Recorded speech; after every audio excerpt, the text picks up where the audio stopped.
Anak kecil itu mengeluarkan uangnya yang hanya $5, memohon kepada pria itu untuk menjadi ayahnya selama 3 hari. Ia menjelaskan bahwa pertemuan orang tua akan segera diadakan, tetapi ia yatim piatu sejak lahir, hanya dibesarkan oleh neneknya yang sudah tua. Teman-teman sekelasnya mengejeknya setiap hari sebagai anak liar. Pria itu merasa tersentuh, tetapi teringat kesepakatan bisnisnya bernilai jutaan dolar. Ia tidak punya waktu untuk berpura-pura dengan anak kecil. Namun, saat gadis itu berlutut dan memohon, perhatian orang-orang tertuju padanya. Banyak yang mengira ia ayah yang tidak bertanggung jawab. Terpaksa, ia setuju.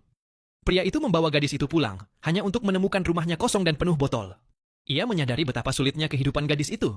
Dengan hati-hati, ia mengeluarkan selimut bersih dan memintanya menginap malam itu. Nenek gadis itu menambahkan bahwa sudah bertahun-tahun tidak ada tamu datang ke rumah mereka. Ia memohon pria itu membiarkan gadis itu tinggal agar merasakan kasih sayang ayah. Pria itu tidak tahu bahwa ia adalah ayah kandung gadis itu. 5 tahun lalu, karena kecerobohannya, putrinya diculik pedagang manusia. Sejak itu, ia memimpikan momen reuni setiap malam.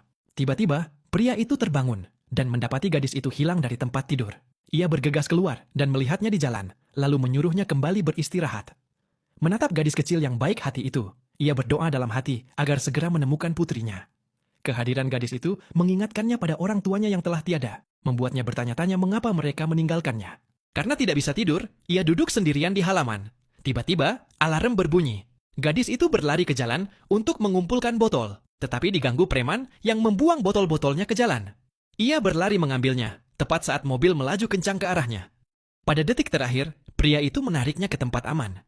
Gadis itu meminta maaf berulang kali, tetapi pria itu berkata melindunginya adalah tugasnya sebagai wali.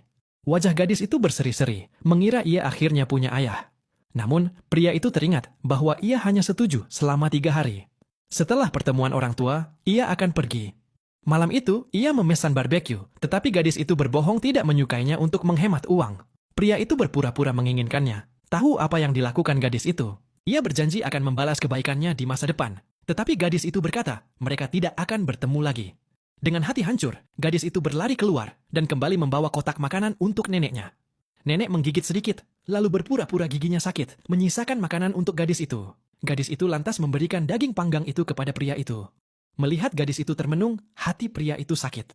Malam itu, pria itu berbaring di tempat tidur, memikirkan kata-kata gadis itu dan putrinya yang hilang. Gadis itu berbalik dan dengan lembut menyelimutinya.